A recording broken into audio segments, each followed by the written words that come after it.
موسیٰ بتاؤ نا، کتنی محبت کرتے ہو مجھ سے؟ نور میرے کندھے پہ سر رکھے بول رہی تھی۔ بالکل بھی محبت نہیں کرتا، تو مجھے زہر لگتی ہو۔ تمہاری شکل دیکھ کے میرا موڈ آف ہو جاتا ہے۔ میری بات پہ اس نے میرے کندھے سے اپنا سر ہٹایا اور ایک تھپڑ میری کمر پہ رسید کیا۔ غصے سے میری طرف دیکھا۔ کیا کہا تم نے؟ میں تمہیں اچھی نہیں لگتی، زہر لگتی ہوں؟ میں نے کہا ہاں، اور کیا کہوں؟ ہر تیسرے دن تمہارا ایک ہی سوال ہے، موسیٰ مجھ سے کتنی محبت کرتے ہو یا نہیں؟ اور میں تنگ آ گیا ہوں یہ کہتے کہتے کہ نور میں تمہارے بغیر نہیں رہ سکتا۔ میں تمہیں بہت چاہتا ہوں، لیکن اگر تم بار بار مجھ سے یہی سوال کرو گی تو میرا جواب یہ ہوگا کہ میں تم سے نہیں کرتا محبت۔ عجیب لڑکی ہو یار۔ میں نے اپنا موبائل جیب میں ڈالا اور اٹھ کے کھڑا ہو گیا۔ ہم ساحل کی گیلی سمندر کی ریت پہ بیٹھے تھے۔ موسم کافی خوشگوار تھا۔ ابھی ابھی ہلکی ہلکی بارش ہو کے ختم ہوئی تھی۔ ٹھنڈی ٹھنڈی ہوا چل رہی تھی۔ جہاں ہم بیٹھے تھے وہاں رش نہ ہونے کے برابر تھا۔ سامنے سورج غروب ہو رہا تھا۔ نور میرے کندھے پہ سر رکھے دیکھ رہی تھی اور میں اس کی آنکھوں میں غروب ہوتا سورج دیکھ رہا تھا۔ بڑا دل فریب منظر تھا۔ جب سے ہوش سنبھالا تھا نور کو ہی اپنے آس پاس دیکھا تھا۔ وہ مجھ سے بس 1 سال چھوٹی تھی۔ ہم دونوں چچا زاد کزنز تھے۔ میرے والد اور چچا کا زیادہ تر کام ترکی میں تھا اور کئی بار میں اور نور ترکی جا چکے تھے۔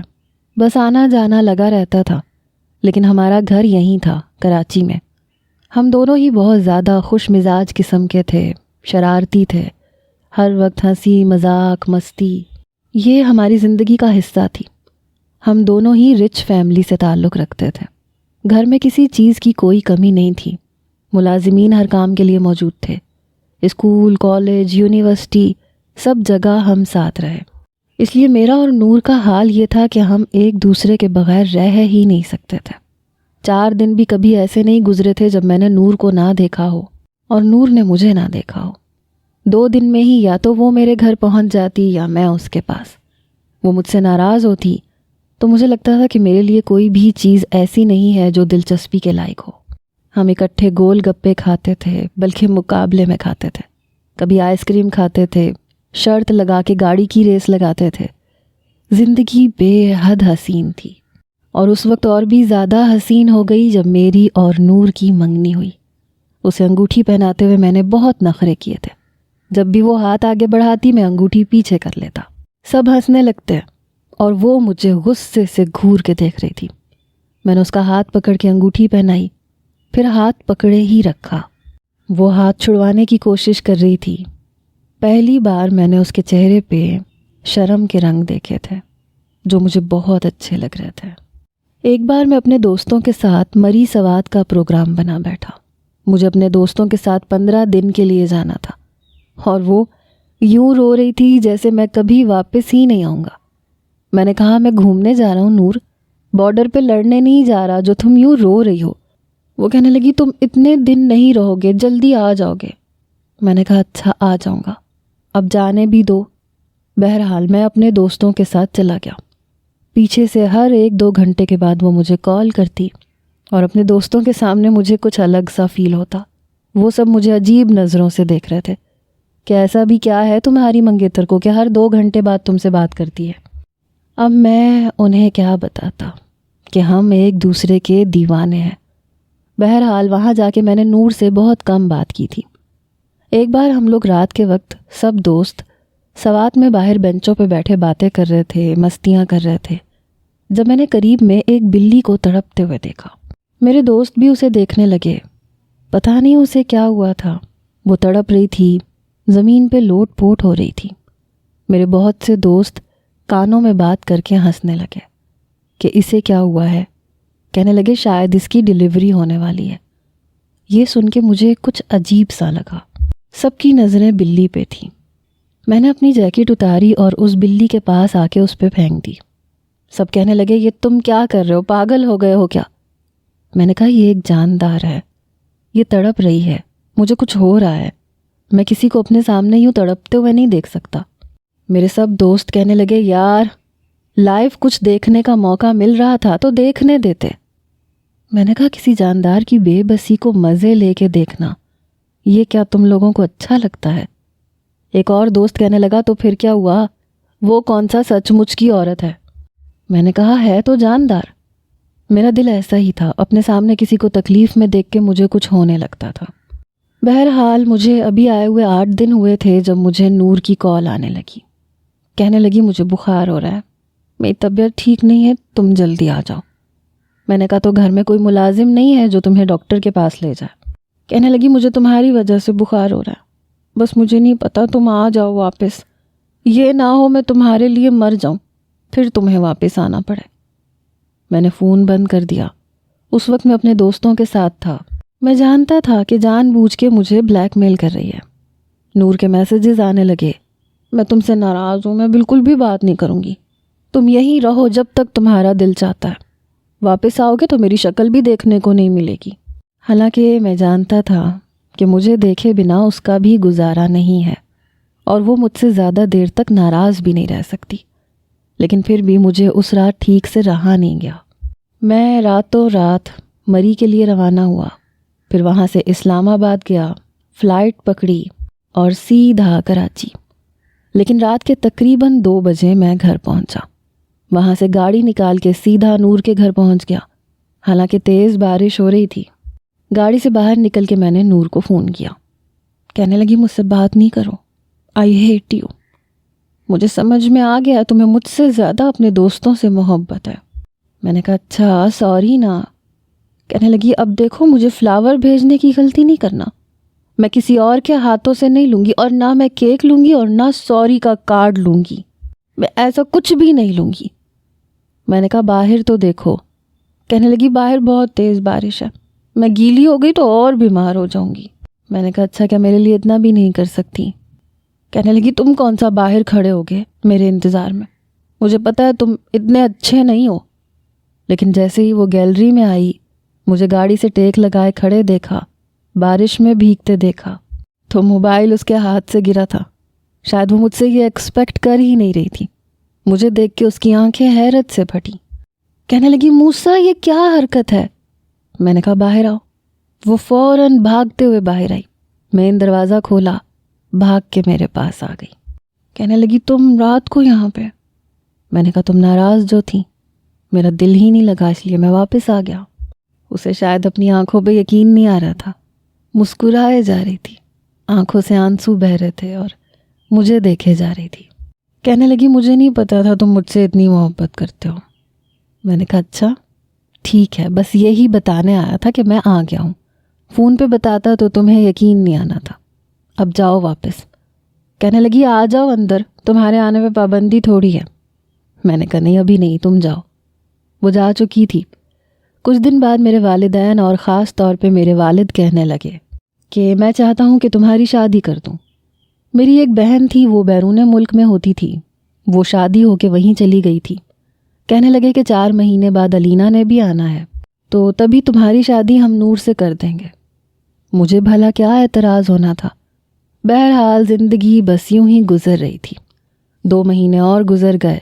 اب تو ہمارے گھر والوں نے شادی کی شاپنگ شروع کر دی تھی، جب ایک بار میرے ایک جاگیردار دوست نے حیدرآباد میں میری دعوت کی۔ میں اس کے پاس چلا گیا۔ رات کو کافی دیر ہو چکی تھی، دعوت ختم ہوتے ہوتے تقریباً 2 بج چکے تھے۔ جب میں نے اس سے اجازت مانگی تو وہ کہنے لگا کہ رات یہیں رک جاؤ۔ میں نے کہا نہیں، بس گھر جاؤں گا۔ روڈ کافی سنسان تھا، رات کے 3 بج رہے تھے، اس لیے میں نے رف ڈرائیو شروع کر دی، ساتھ ہی میوزک بھی آن کر لیا، ساتھ ساتھ میں گانے گنگنا رہا تھا۔ میں رف ڈرائیو کر رہا تھا، میرا ارادہ تھا کہ جلد از جلد میں یہ سفر طے کر لوں گا۔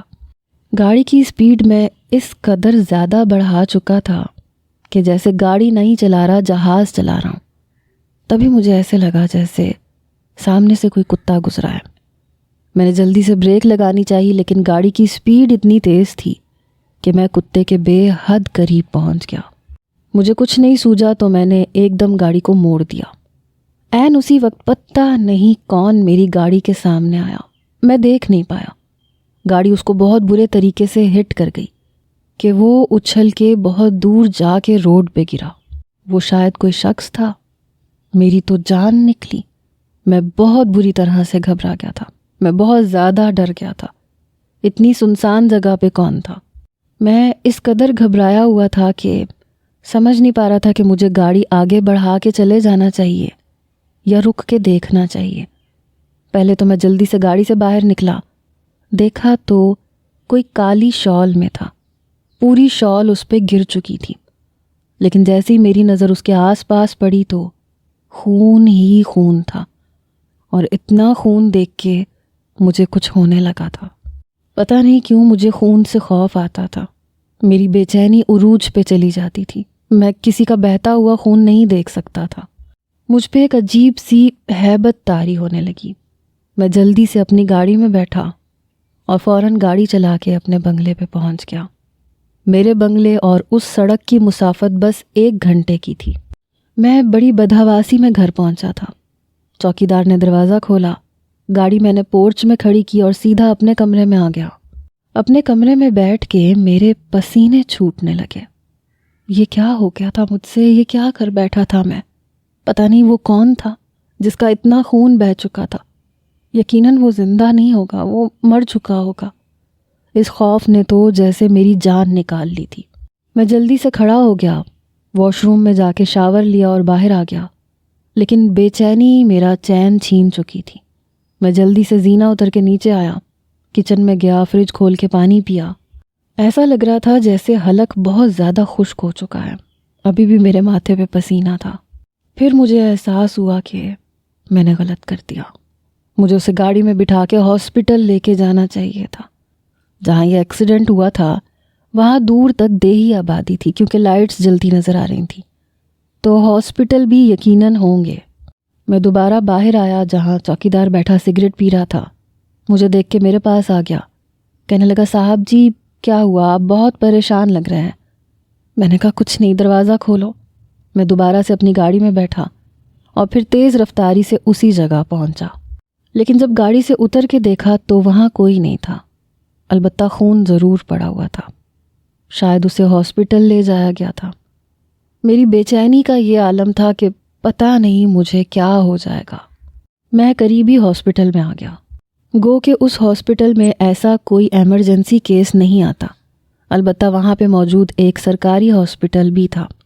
وہاں پہ میں گیا تو پتہ چلا کہ کچھ دیر پہلے ایک ایمرجنسی کیس آیا تھا، لیکن مریض کی حالت بہت بری ہے۔ میں سمجھ نہیں پا رہا تھا کہ میں کیا کروں اور کیا نہ کروں۔ میں نے پوچھا کہ کون ہے وہ، تو پتہ چلا کہ کوئی لڑکی تھی۔ یہ سن کے میرے ہوش اڑے تھے۔ جس طریقے سے گاڑی اس کو ہٹ کی تھی، وہ کوئی نوجوان بھی ہوتا تو شاید بمشکل ہی بچ پاتا، اور وہ تو ایک لڑکی تھی، وہ تو یقیناً مر جائے گی۔ اس سوچ نے میری روح کو فنا کیا تھا۔ میری آنکھوں سے آنسو بہنے لگے۔ جب مجھے کچھ سمجھ میں نہیں آیا تو میں نے اپنے باپ کو فون کر دیا، انہیں سب کچھ بتا دیا۔ یہ سن کے وہ بری طرح سے گھبرا گئے، کہنے لگے تم پریشان نہ ہو، میں ابھی آتا ہوں۔ اور میری حالت یہ تھی، مجھے لگ رہا تھا کہ پتہ نہیں اگر اس لڑکی کو کچھ ہو گیا تو میں بھی زندہ نہیں بچوں گا۔ میں نے آج تک کبھی کسی کو کوئی تکلیف نہیں دی تھی۔ میرے دوست شکار کے شوقین تھے، مجھے بھی اکثر ساتھ لے کے جاتے تھے، لیکن جب پرندوں کو اپنا نشانہ بنانے کی کوشش کرتے تھے تو میں ان کا ہاتھ روک دیتا تھا، یا وہ کسی جانور کا شکار کرنے لگتے تھے تو مجھ سے دیکھا نہیں جاتا تھا۔ میں ان کے ساتھ شکار پہ جانا چھوڑ چکا تھا۔ مجھے سامنے تڑپتا ہوا مرتا ہوا شخص دیکھ کے برداشت نہیں ہوتا تھا۔ کسی کا خون بہتا دیکھ کے میری آنکھوں سے آنسو رواں ہو جاتے تھے، اور اس لڑکی کی اس حالت کا تو ذمہ دار ہی میں تھا۔ بے شک یہ ایک اتفاقی حادثہ تھا، لیکن ہوا تو میرے ہاتھ سے تھا۔ کچھ ہی دیر میں میرے والد وہاں پہنچ گئے۔ میں انہیں دیکھ کے رونے لگا۔ میرے والد میرے پاس آ گئے، کہنے لگے کیسے ہوا یہ سب؟ میں نے روتے ہوئے انہیں سب بتا دیا۔ وہ کہنے لگے تمہارا قصور نہیں ہے، لیکن اس وقت تمہارا یہاں رہنا خطرے سے خالی بھی نہیں ہے۔ تمہاری جو کیفیت ہے، میرے خیال سے تمہیں گھر جانا چاہیے، میں یہاں سب کچھ سنبھال لوں گا۔ اسی وقت میں نے دیکھا کہ ایک 50 کے لگ بھگ عمر کی عورت بھاگتی ہوئی اندر آئی۔ اس کے ساتھ ایک 14-15 سال کا لڑکا بھی تھا۔ آتے ہی کہنے لگی نمرا ٹھیک ہے؟ اس کی طبیعت کیسی ہے؟ وہ میری بیٹی ہے، مجھے کسی نے فون کر کے بتایا تھا کہ اس کا ایکسیڈنٹ ہو گیا ہے اور وہ یہاں ہے اس ہاسپٹل میں۔ یہ سننا تھا کہ میری نظریں اس عورت پہ جا کے ٹک گئیں جس کے آنسو بہہ رہے تھے۔ اس کے ساتھ آیا اس کا بیٹا بھی بے حد پریشان تھا۔ اس عورت کے کپڑے دیکھ کے اندازہ ہو رہا تھا کہ وہ ایک عام سے گھرانے سے تعلق رکھتی ہے۔ وہ روئے جا رہی تھی، آنکھوں کے گرد ہلکے تھے، لگ رہا تھا جیسے خود بھی بیمار ہو۔ ڈاکٹر کہنے لگے کہ آپ پریشان نہ ہوں، لیکن ہمیں کوئی امید نہیں ہے۔ یہ سن کے وہ وہیں کوریڈور میں رکھی کرسیوں پہ ڈھہ گئی۔ میرے والد ڈاکٹر صاحب کے پاس چلے گئے۔ ڈاکٹر کہنے لگا کہ سر پہ بہت گہری چوٹ آئی ہے اور خون بھی بہت بہہ گیا ہے۔ یہ سن کے میں فوراً سے ڈاکٹر کے پاس آیا۔ میں نے کہا آپ میرا بلڈ گروپ چیک کر لیں اور جتنا خون چاہیے مجھ سے لے لیں، لیکن اس لڑکی کو کچھ نہیں ہونا چاہیے۔ میرے والد نے مجھے آنکھیں دکھائیں، کہنے لگے موسیٰ تم گھر جاؤ، بلڈ کا ارینج میں کروا دوں گا، ہم سے جو ہو سکے گا ہم کریں گے۔ میں نے کہا وہ مر تو نہیں جائے گی نا ڈیڈ؟ وہ مرے گی تو نہیں نا؟ پتہ نہیں مجھے کیا ہو رہا تھا، میں سمجھ نہیں پا رہا تھا۔ میرے اندر اس قدر بے چینی تھی کہ میں بیان نہیں کر سکتا۔ ڈیڈ کہنے لگے زیادہ شور مت مچاؤ، جاؤ یہاں سے، میں سنبھال لوں گا۔ پتہ نہیں کیوں میری بے چینی کیوں عروج پہ تھی۔ وہ عورت اور اس کا بچہ روئے جا رہے تھے۔ میرا جی چاہ رہا تھا میں اس کے پاس جاؤں اور اسے جا کے بتا دوں کہ میں قصوروار ہوں، ان کے بہتے ہوئے آنسوؤں کی وجہ میں ہوں، لیکن میرے باپ نے مجھے وہاں سے بھیج دیا۔ کہنے لگے کچھ ہی دیر بعد پولیس آ جائے گی اور تمہارا یہاں پہ ہونا ٹھیک نہیں ہے، تم جاؤ یہاں سے، میں سنبھال لوں گا۔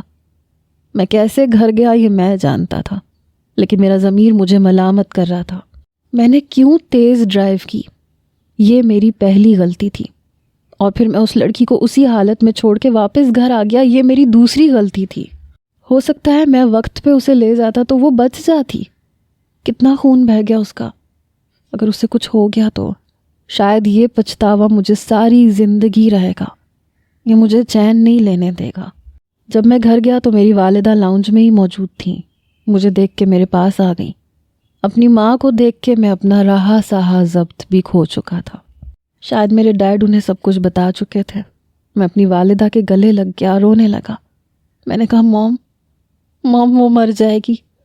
میری والدہ میری کمر سہلانے لگی، کہنے لگی موسیٰ کیا ہو گیا، تمہیں رو کیوں رہے ہو؟ کچھ نہیں ہوگا، تم نے جان بوجھ کے تو نہیں کیا تھا نا؟ میں نے کہا ہاں لیکن مجھ سے ہو گیا نا، میرے ہاتھوں سے ایک لڑکی مر جائے گی میری وجہ سے۔ میری عجیب سی کیفیت ہونے لگی۔ میری والدہ مجھے کمرے میں لے کے گئیں، بیڈ پہ لے جا کے بیٹھ گئیں، کہنے لگی ادھر لیٹو میرے پاس۔ میں کہہ رہا تھا موم میرے ہاتھوں سے کیا ہو گیا، میں نے آج تک کبھی مکھی نہیں ماری۔ موم اس کا خون سڑک پہ پڑا ہوا تھا۔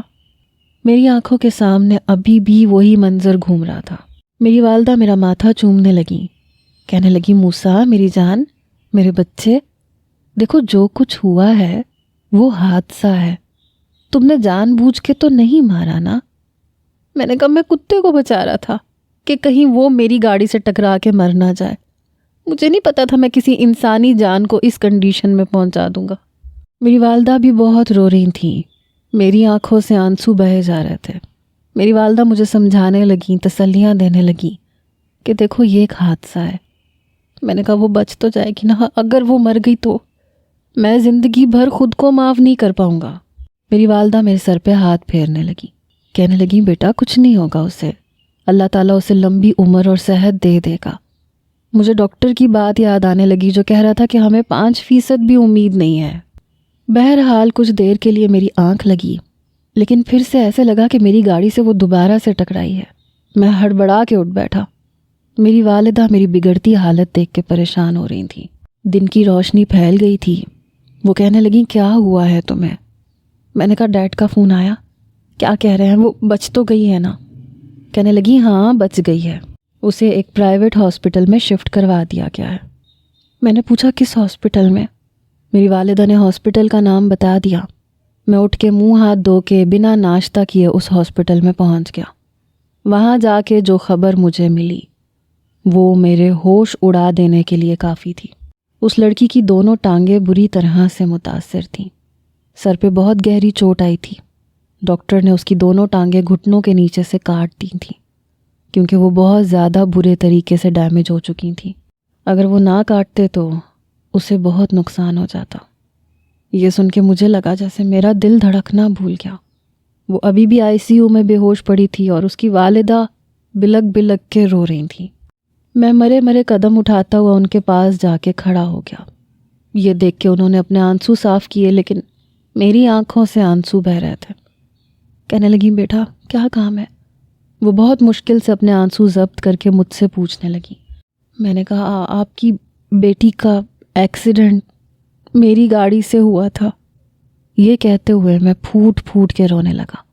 آنسو اس عورت کے بھی بہہ رہے تھے۔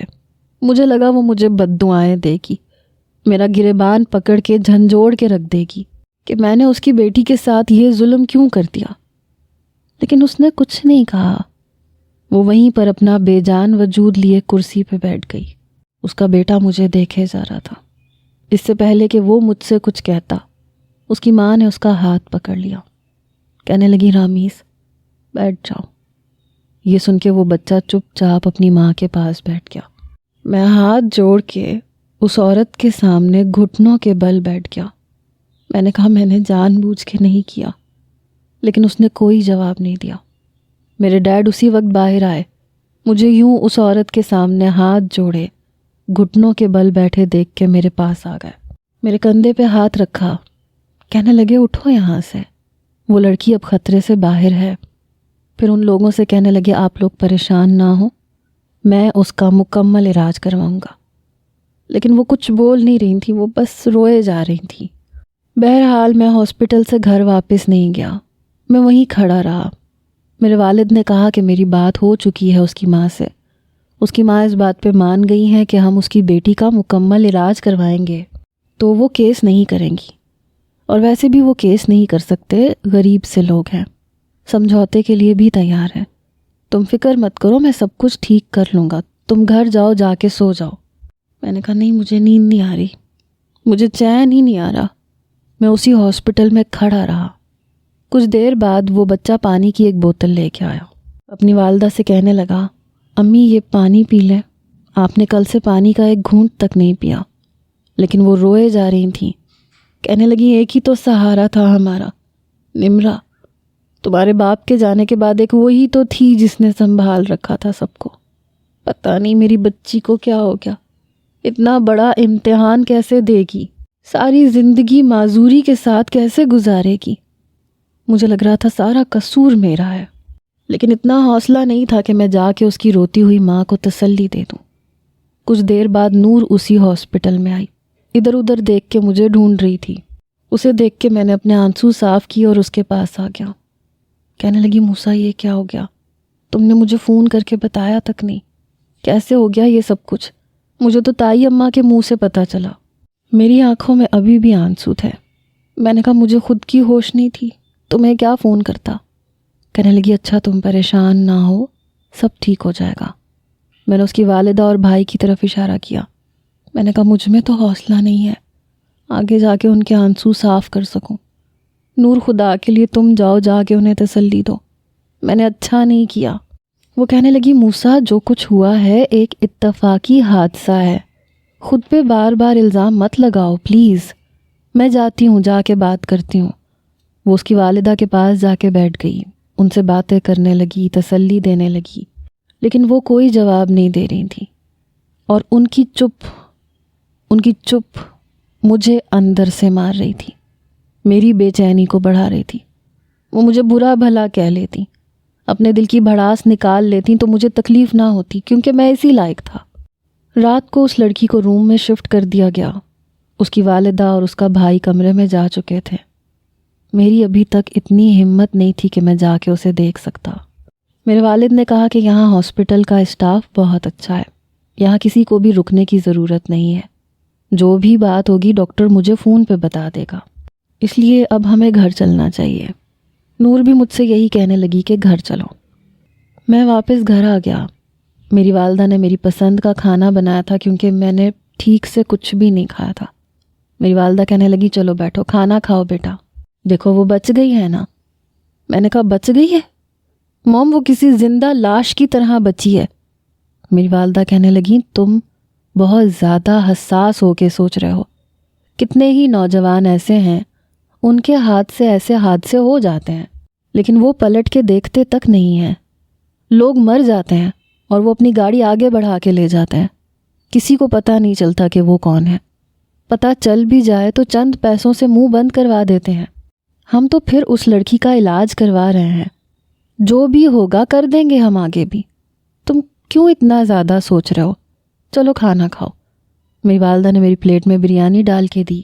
نور کہنے لگی تائی اماں ٹھیک کہہ رہی ہیں، تم بہت زیادہ سوچ رہے ہو۔